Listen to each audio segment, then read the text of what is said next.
Alasan teologis orang Kristen memberi persepuluhan. Amin saudara. Jadi kita belajar hari ini.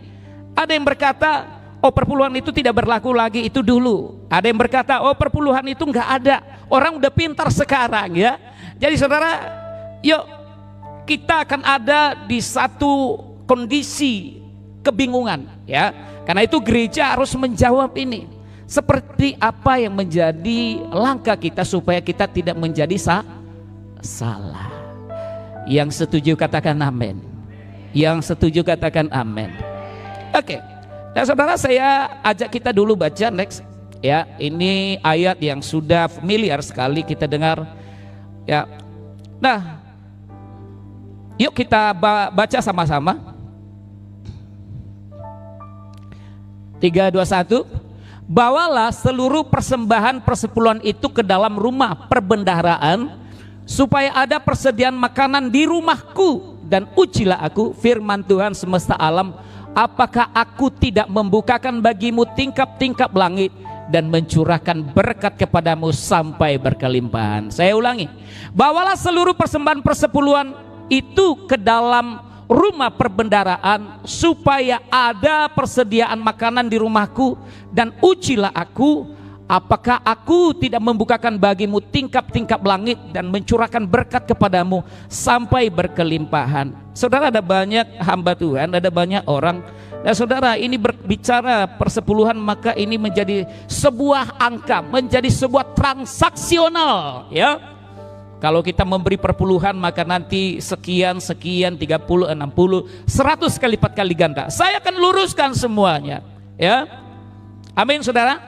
Nah saudara yang kasih Tuhan, saudara buka video-video bahkan juga khotbah-khotbah saya, saudara jarang saya mengkhotbahkan tentang perpuluhan ya. 1 tahun pun itu bisa mungkin sekali 2 tahun ya. Amin saudara. Namun hari ini saya akan berbicara karena banyak masyarakat Kristen yang mengalami kebingungan dengan rupa-rupa pengajaran-pengajaran yang sedang hadir di tengah-tengah kehidupan, maraknya media sosial, maraknya digital. Karena kita ada di tengah-tengah digital, dunia digital hari ini, sehingga ada banyak penafsiran-penafsiran ya, yang secara bukan eksegese tapi eisegese, dengan pemikiran sendiri ya. Baik saudara si Tuhan, persepuluhan itu dalam bahasa Ibrani itu adalah ma'aser atau ma'asar ya, itu persepuluhan ya.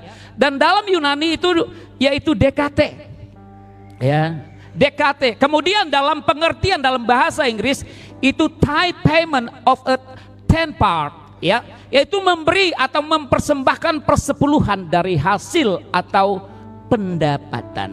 Dan saudara kasih Tuhan, prinsip persepuluhan ini juga bukan cuma orang Kristen atau orang Yahudi melakukannya, tetapi saudara kasih Tuhan, maka di luar gereja-gereja kuno sampai hari ini, maka mereka juga melakukan hal yang sama, yaitu dalam hal melakukan penyembahannya kepada Allah mereka, ilah-ilah mereka, maka juga melakukan ini ya dengan sebuah transaksional dengan angka, dan dengan angka 10% itu, maka itu mewakili hidup mereka, bahwa itu mereka sudah mempersembahkan seluruh hidup mereka kepada Tuhan ya. Nah, bukan berarti bahwa dengan adanya ini maka Alkitab mengadopsi ini, tidak. Amin saudara. Yang terutama dan yang utama adalah Tuhan. Amin. Baik saudara kasih Tuhan, alasan orang Kristen hari ini ya, saya tidak terlalu panjang ya, tapi saya hanya poin-poin tertentu saja.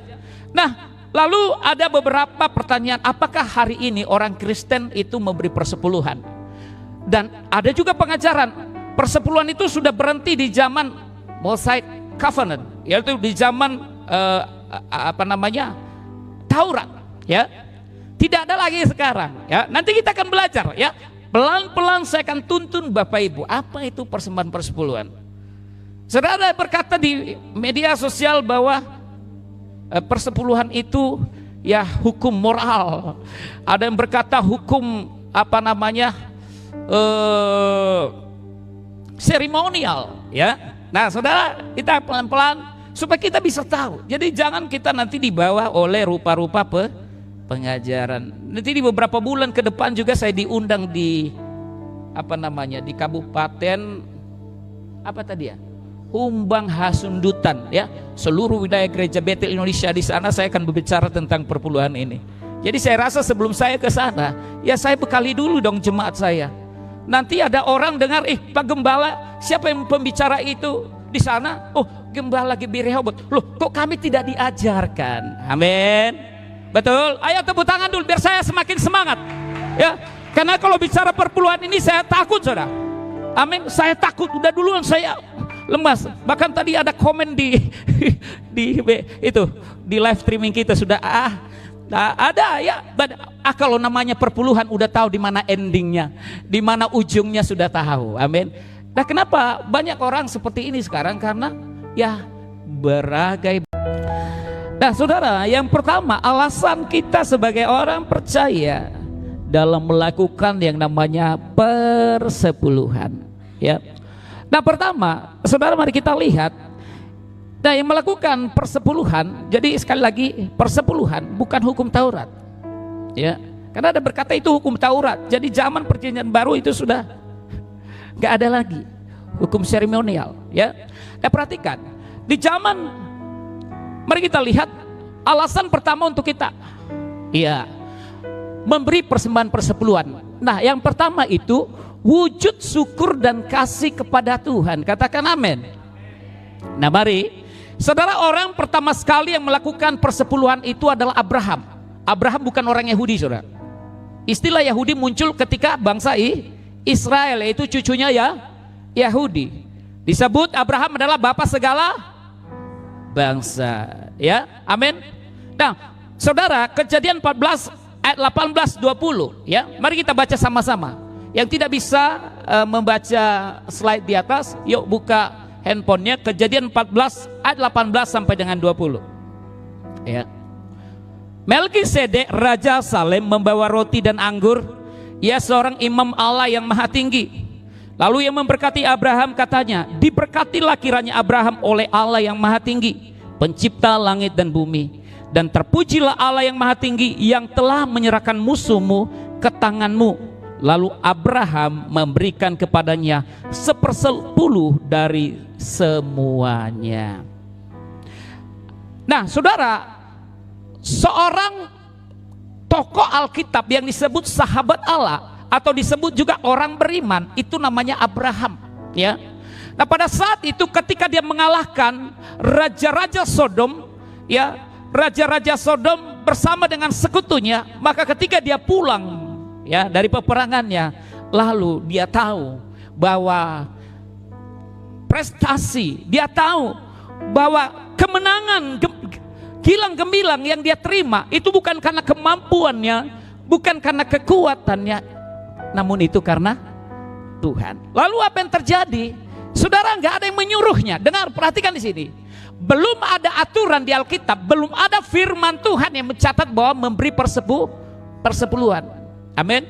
Nanti kalau kita lihat di zaman Musa, hukum Taurat di dalam kitab Ulangan Bilangan, maka dicatat semua di sana tentang memberi persepuluhan, dan itu adalah sesuatu yang harus dilakukan oleh bangsa Israel. Tapi lihat, ya, Abraham adalah tokoh, adalah hamba Allah yang pertama sekali memberi persepuluhan. Abraham memberi persepuluhan bukan karena ada aturan.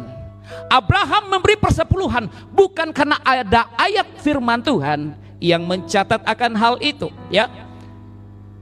Saudara, tidak ada firman yang mengatur atau menyuruhnya melakukan hal itu, bukan karena aturan hukum Taurat yang diberikan kepada Musa atau Moses Covenant, ya. Karena Musa belum lahir pada zaman itu. Nah, Abraham melakukannya karena apa? Wujud syukur dan cinta kasihnya kepada, nggak ada yang memaksakan, original murni dari dalam hati. Bisa katakan amin? Persepuluhan bukan paksaan. Katakan amin. Bukan sebuah keharusan. Katakan amin. Tetapi wujud kasih ketaatan kepada Tuhan. Amin. Di dalam ibadah orang Kristen, maka ada penyembahan. Di dalam penyembahan ada doa, pujian, dan penyembahan. Dan kemudian ada yang namanya apa? Persembahan. Amin, saudara. Nah, perhatikan, mulai dari perjanjian lama semua dicatat. Orang Israel tidak bisa datang kepada Bapa kalau kepada Allahnya kalau dengan tangan yang hampa atau tangan yang kosong. Ada korban sembelihan, ada korban penghapus dosa dan segala macam. Jadi ibadah orang Israel di perjanjian lama itu selalu identik dengan apa? Persembahan. Ya, dan di perjanjian baru juga hari ini kita lihat bahwa kekristenan tidak lepas dari yang namanya persembahan atau memberi, karena itu juga ajaran dari Kristus Yesus. Beri maka kamu akan diberi. Dan yang paling utama, Yesus menjadi teladan hidup bagi orang percaya. Satu-satunya termahal di sorga, yaitu dirinya sendiri, mengaruniakan, memberi secara cuma-cuma dirinya supaya manusia tidak binasa, melainkan beroleh hidup yang kekal. Itu prinsip daripada memberi.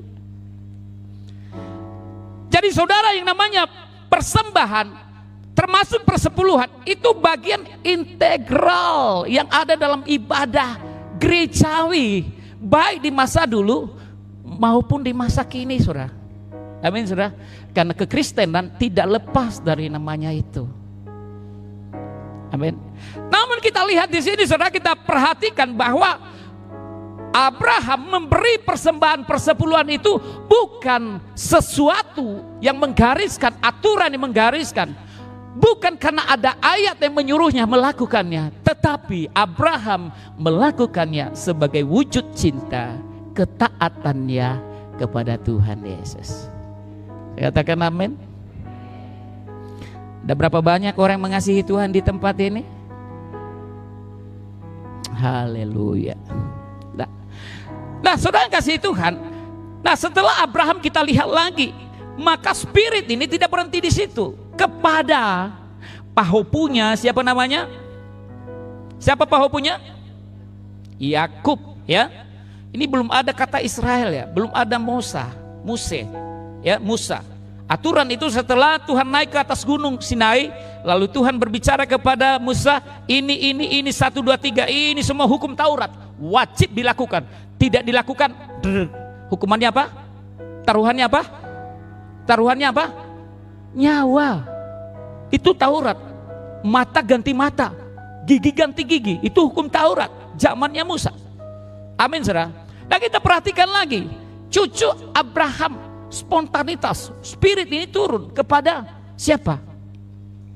Ya, kita lihat. Lalu bernazarlah Yakub. Kita lihat Kejadian 28 ayat 20 sampai 22. Yuk kita lihat. Kejadian 28 ayat 20 sampai dengan 22. Sudah dapat Bapak Ibu? Ya, kalau gereja kalau tidak ada ayat sepertinya tidak lengkap. Kalau kita seminar gak perlu pakai ayat, hanya penggalian, ya, secara ilmiah penggaliannya, ya, yang perlu. Tetapi kalau di gereja harus ada ayatnya supaya melengkapi. Kalau nggak ada ayat nanti dibilang, oh itu suka-suka pendeta. Benar nggak? Nggak ada di tempat ini, tempat lain. Yuk, Kejadian 28 ayat 20 sampai dengan 22. Kita lihat 3, 2, 1. Lalu bernazarlah Yakub, jika Allah akan menyertai dan akan melindungi aku di jalan yang kutempuh ini, memberikan kepadaku roti untuk dimakan dan pakaian untuk dipakai, sehingga aku selamat kembali ke rumah ayahku, maka Tuhan akan menjadi Allahku. Dan batu yang kudirikan sebagai tugu ini, batu apa itu? Apa batu yang didirikan oleh Yakub? Batu apa? Dan batu yang kudirikan sebagai tugu ini akan menjadi rumah Allah. Yaitu batu apa? Betel. Jangan lupa Betel. Arti Betel itu rumah Allah. Bet, rumah, El, Allah, Betel. Jadi bersyukurlah Anda ada di gereja Betel, karena benar ini adalah rumah Allah. Tepuk tangan dulu. Harus pintar, saudara, harus pintar. Ya, Jangan pasif jadi jemaat. Nanti ada apa? AA, ada kita dengar AA, B. Amin saudara. Ya. Nah kemudian saudara dikatakan apa dari sebelangnya 22, dan batu yang kudirikan sebagai tugu ini akan menjadi rumah Allah. Dari segala sesuatu yang engkau berikan kepadaku akan selalu, perhatikan situ, garis bawahi, dari segala, garis bawahi, sesuatu, segala sesuatu besar kecil, dari segala sesuatu yang engkau berikan kepadaku akan selalu, perhatikan garis bawahi itu, ingat, akan selalu apa? Ku persembahkan 1/10 kepadamu, kepada Tuhan. Halo? Amin. Sekali lagi, Abraham juga nggak memaksa dia ini. Nggak ada ayat mencatat bahwa, satu referensi atau ayat firman Tuhan mencatat bahwa Yakub ini disuruh oleh opungnya Abraham memberi persepuluhan.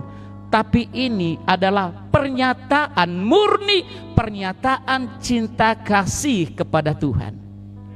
Yang mengasihi Tuhan, mengasihi Tuhan banyak. Amin. Haleluya.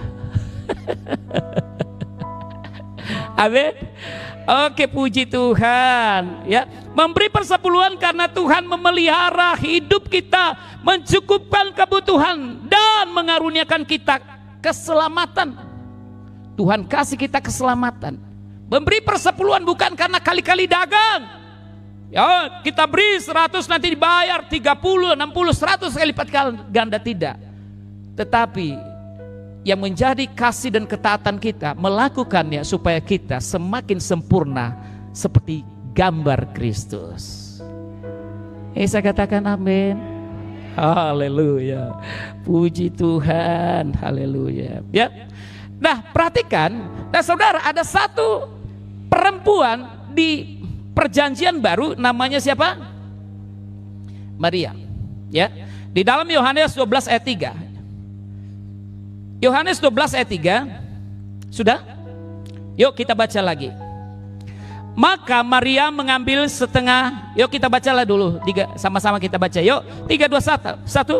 Maka setengah kati minyak narwastu murni yang mahal harganya, lalu meminyaki kaki Yesus dan menyekanya dengan rambutnya, dan bau minyak semerbak di seluruh rumah itu. Kelanjutan ayat ini, tiba-tiba saudara Yudas dia komplain, ini perombrosan. Mungkin dia marah kan, kenapa enggak dikasih sama saya? Karena minyak narwastu itu mahal, sangat mahal. Ya. Tetapi Maria, karena dia ketemu dengan Tuhan, dia punya kesempatan duduk bersama dengan Tuhan. Dia tahu nggak ada kesempatan yang lain. Kita tahu nanti Tuhan sendiri ngomong, biarkan dia melakukannya itu menjelang hari kematianku. Berarti Maria bisa menangkap, ya, secara spiritnya dia menangkap bahwa kesempatannya itu tidak akan datang kedua kali. Kesempatannya hanya sekali. Bapak Ibu, kesempatan kita di dunia ini cuma sekali. Bertobat itu cuma sekali, Bapak Ibu. Amin. Amin. Karena selama kita hidup hari ini, ayo kita pergunakan kesempatan itu. Besok, lusa, Tuhan panggil kita, berhentilah kau hidup. Panjang sekali kakimu, sudah banyak orang yang sakit hati denganmu. Bisa satu, lain kali yang lain enggak, berhentilah kau hidup. Kau terlalu baik, kau terlalu setia dan taat kepadaku. Daripada kau menderita di dunia ini, yuk stop. Sekarang mari bersama dengan aku. Amin saudara. Hidup kita hanya sementara. Maria, ketika Yesus datang juga enggak ada ayat mencatat bahwa harus memberi persembahan minyak narwastu. Cari ayatnya di mana? Kepada Yesus. Amin. Tapi ungkapan kasihnya, wujud cinta, representasi kasihnya kepada Tuhan yang mahal dari seluruh kehidupannya. Dia tidak lagi kali-kalikan 10%, 30, 60 saudara. Tidak ada lagi dia berbicara persepuluhan, tapi yang termahal dari yang dia miliki itu langsung dia siram kaki Yesus. Amin saudara. Makanya Yudas Iskariot ini menganggap ini sebuah apa? Pemborosan. dia komplain. Nanti kita baca ayat seterusnya, dia komplain bukan karena apa? Karena dia alasan bilang lebih baik dijual, diberikan kepada orang-orang fakir miskin, kan gitu. Tapi dicatat di dalam Alkitab ini, nanti baca di ayat seterusnya, di ayat 6, dia bukan karena mau seperti itu, tapi karena dia adalah seorang koruptor.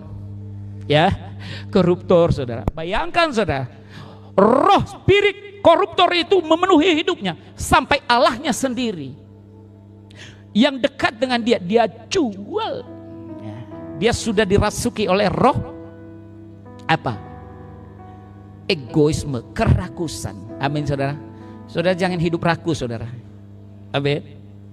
Kalau kita hidup hari ini karena Tuhan, semua yang kita miliki, hartamu, kedudukanmu, jabatanmu dari Tuhan. Jangan bilang itu dari aku. Halo? Benar? Atau ada yang menyangkal itu? Semua yang kita miliki hari ini, kita bisa hidup, kita bisa makan, itu dari Tuhan. Maria tahu persis ini. Gak ada undang-undang dan ada ayat mencatat bahwa dia harus memberi persembahan minyak narwastu. Tapi ketika dia tahu Yesus datang, itu wujud cintanya, kasihnya kepada Tuhan, dia berikan minyak narwastu yang mahal itu. Katakan amin. Perpuluhan bukan soal kali-kali transaksi. Perpuluhan bukan soal hukuman supaya apa? Ya, kita dilepaskan dari skala kutuk. Persepuluhan bukan soal kita kaya dan miskin. Saudara dengar baik, persepuluhan itu berbicara wujud cinta, kasih kepada Tuhan. Bisa katakan amin? Jadi itu kalau dikatakan itu ada di YouTube bilang begini, itu hukum seremonial. Itu bukan hukum seremonial. Itu adalah prinsip moral. Amin. Moral. Amin. Nah, ini moral ini begini. Saya tahu aku dibesarkan oleh ayahku, dikasihi oleh ayahku dan ibuku, orang tuaku. Ketika juga aku dewasa, aku besar, aku dewasa, aku juga memperhatikan orang tuaku, membalas jasa-jasa mereka. Apa yang aku miliki, ku coba untuk memberikan kepada mereka, memuaskan, menyenangkan hati mereka. Itu moral. Gak ada yang ngajari, saudara. Spontanitas. Amin, saudara. Dan saudara kasih Tuhan. Nah, kalau itu seremonial, kalau dikatakan apa, kalau upacara apa tuh? Heningkan cipta. Apa yang terjadi waktu heningkan cipta? Halo? Kalau heningkan cipta, upacara apa yang terjadi? Halo? Teriak-teriak? Menghening.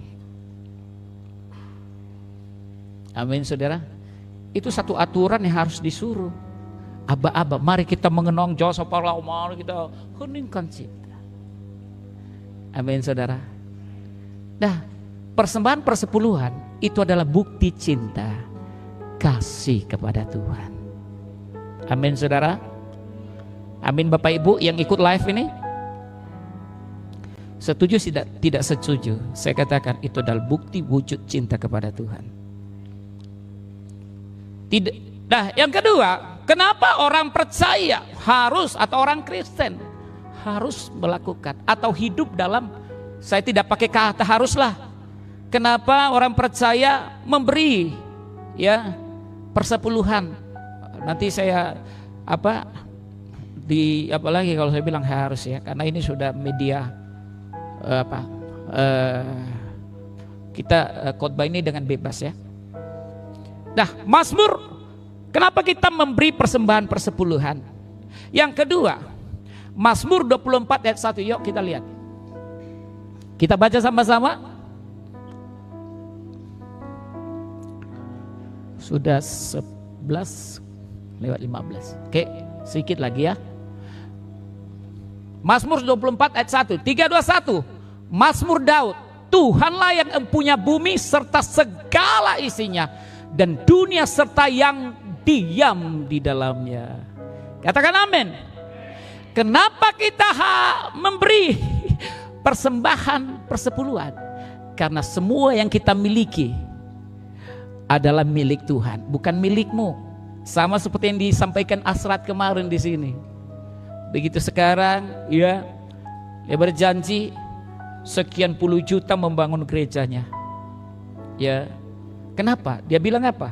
Karena semua yang kumiliki ini bukan untuk saya. Ini titipan sementara kepada saya. Ini milik Tuhan semua. Alangkah hebatnya kalau kita punya pemahaman seperti ini semua. Saya tidak memaksa Bapak Ibu hari ini memberi persepuluhan, tetapi saya mengajari kasih Kristus kepada Bapak Ibu. Amin. Nah, saudara kasih Tuhan, Tuhan adalah pemilik, dia adalah owner, pemilik. Kita adalah pengelola, manajer. Semua yang ada di dunia ini, semua yang kita miliki adalah milik Tuhan. Kita hanya diberi hak pakai sementara. Dengar itu,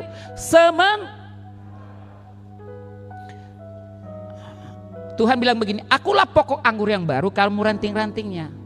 Ya, kemudian dia berikanlah yang bekerja, diusahakanlah, ya, diusahakan untuk bisa berbuah. Nah, kemudian Tuhan juga menempatkan Adam dan Hawa di Taman Eden. Ada firman Tuhan juga berkata untuk apa? Mengusahakan taman itu, taman Tuhan. Kita hidup di dunia ini, saudara, pengusahanya siapa? Halo? Pengusahanya siapa? Yang kita pakai ini semua fasilitas dari Tuhan, loh. Jabatanmu itu dari Tuhan, bukan milikmu itu. Amin.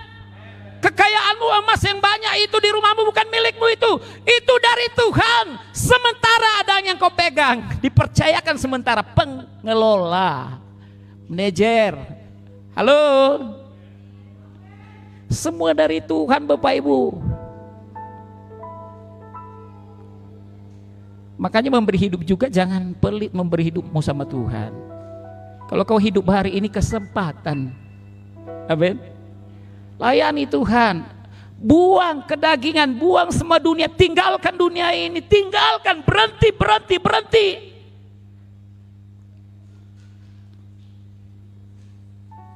Di dunia ini kita enggak selama-lamanya, forever and ever, tidak. Akan ada satu titik yang akan menghentikan langkah kita di dunia ini. Karena itu selama kita masih dipercayakan untuk melangkah di dunia ini, yuk berikan seluruh hidupmu kepada Tuhan. Karena semua yang kau miliki, semua yang ada di dunia ini adalah miliknya. Dialah yang empunya. Katakan amin. Di dalam Roma 12 ayat 1, karena itu saudara-saudara, demi kemurahan Allahku, aku menasihatkan kamu. Kalau terjemahan lain, saudara-saudara, aku meminta sangat kepadamu. Lebih lagi, aku mengemis kepadamu. Aku meminta sangat kepadamu supaya kamu mempersembahkan tubuhmu sebagai persembahan yang hidup, yang kudus dan yang berkenan kepada Allah. Itu adalah ibadahmu yang, Bapak, Ibu, hidup kita ini milik siapa tadi? Seharusnya bukan 10% yang mau kita berikan sebenarnya. Tanda kutip ya. Sekali lagi, bukan keharusan. Saya tidak menyuruh saudara dari mimbar ini. Amin. Tapi ini adalah bukti ketaatan, bukti kasih kepada Tuhan. Katakan amin.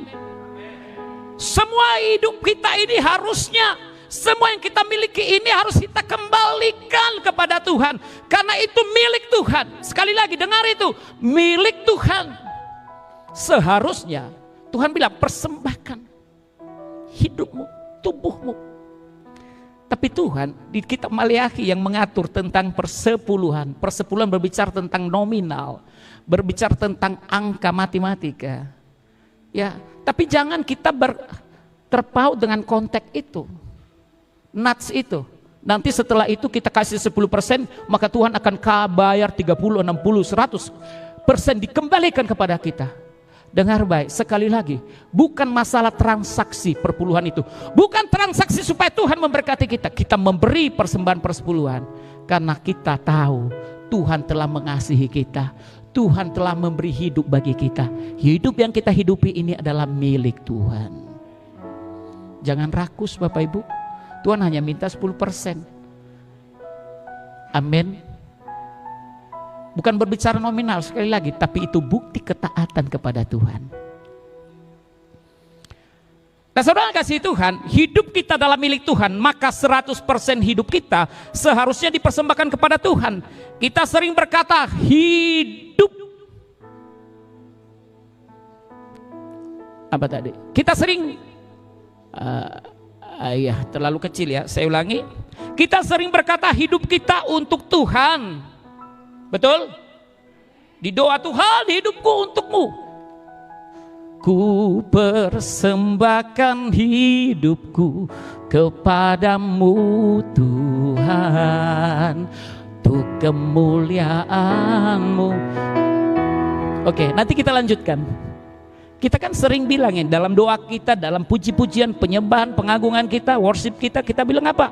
Tuhan, ku persembahkan hidupku kepadamu. Nah sekarang perhatikan, saudara. Namun pada dasarnya, saudara, sadar tidak sadar, kita sering tidak jujur di hadapan Tuhan. Betul enggak? Persepuluhan itu bukannya hanya jumlah minimal, saudara. Ya, bukan jumlah minimal, tetapi jumlah maksimal seluruh hidup kita, seluruh apa yang kita miliki seharusnya. Amin. Jadi kalau di firman Tuhan berkata hanya 10%, itu jumlah minimal, saudara. Amin. Ya, sebagian orang berpendapat bahwa persepuluhan itu hukum Taurat dan bukan hukum kasih karunia. Saudara, saya tanya dulu sekarang, mana yang lebih tinggi, hukum Taurat atau hukum kasih karunia? Hukum kasih karunia. Balik ya, kita memberi persembahan persepuluhan itu karena kita mengasihi itu Tuhan, bukan karena hukum Taurat. Abraham dia memberi persepuluhan, Yakub dia memberi persepuluhan, bukan karena hukum Taurat. Mosaic Covenant belum ada, Musa pun juga belum lahir pada zaman itu, tapi dia memberi karena dia mengasihi itu Tuhan. Ya, amin.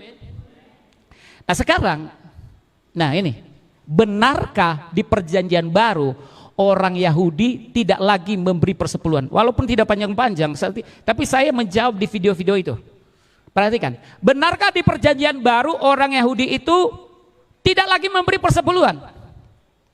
Nah ini firman Tuhan akan menjawab. Perjanjian baru ya, karena yang beredar di video itu perjanjian baru nggak ada. Orang Yahudi nggak beli lagi persepuluhan. Perhatikan. Mari kita baca Lukas 11 ayat 42. Ada yang saya tinta merah, ada yang hitam, dan ada yang maron. Ya, saya baca Lukas 11 ayat 42. Kita baca sama-sama. Yuk, Lukas 11 ayat 42. Tetapi celakalah kamu, hai orang-orang Farisi. Perhatikan ini tinta merah. Sebab kamu membayar persepuluhan dari selasih, ingu, dan segala jenis sayuran, tetapi perhatikan lagi yang saya hitamkan, mengabaikan keadilan dan kasih Allah. Perhatikan berikutnya, yang satu harus dilakukan dan yang lain jangan dia.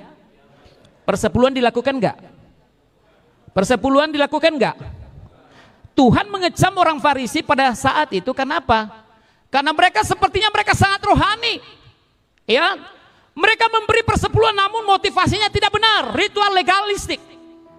Kelihatannya lebih rohani namun mengabaikan hal-hal kecil. Apa hal-hal kecil tadi? Nah ini perhatikan. Next. Berikutnya dicatat dalam kitab Matius 23.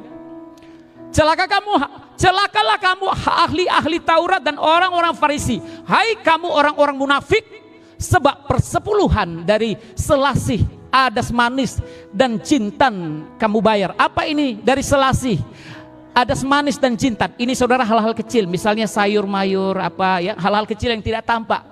Ya, tetapi yang terpenting dalam hukum Taurat kamu abaikan, yaitu keadilan, belas kasihan, dan kesetiaan. Yang satu harus dilakukan dan yang lain jangan diabai. Tuhan mengecam. Tidak, ayat ini tidak menunjukkan bahwa tidak lagi berlaku persepuluhan. Amin saudara. Justru orang Farisi, para imam-imam pada saat itu, mereka menunjukkan sepertinya mereka rohani, melakukan persepuluhan, ya, menunjukkan di depan orang, melihat bahwa mereka melakukan hukum Taurat.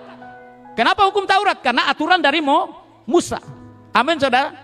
Sampai zaman Yesus aturan itu yang membawa Yesus disalibkan.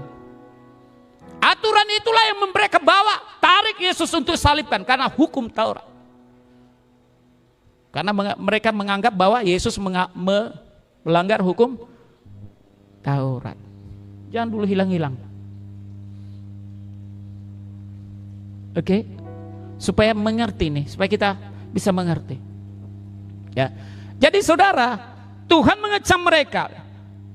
Kamu memberi persembahan bersepuluhan, tetapi kamu abaikan tentang apa tadi? Keadilan, belas kasihan, dan mereka nggak setia sama Tuhan. Hanya nampaknya saja seperti rohani, padahal rohayu. Amin. Puji Tuhan, jemaat GBI Rehoboth, orang-orang rohani semua tepuk tangan dulu. Woohoo. Yes. Haleluya. Iya. Haleluya. Dan saudara, saya ulangi lagi berikut. Yuk.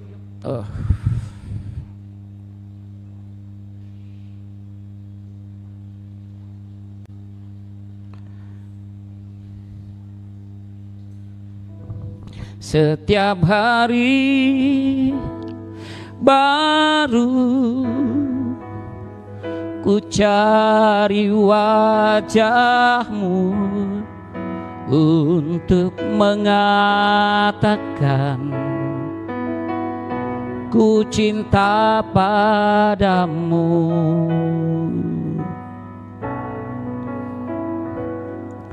Betapa ku kasihi kau Bapa,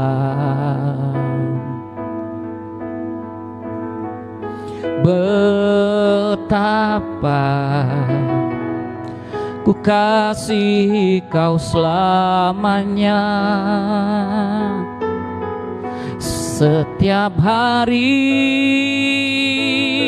baru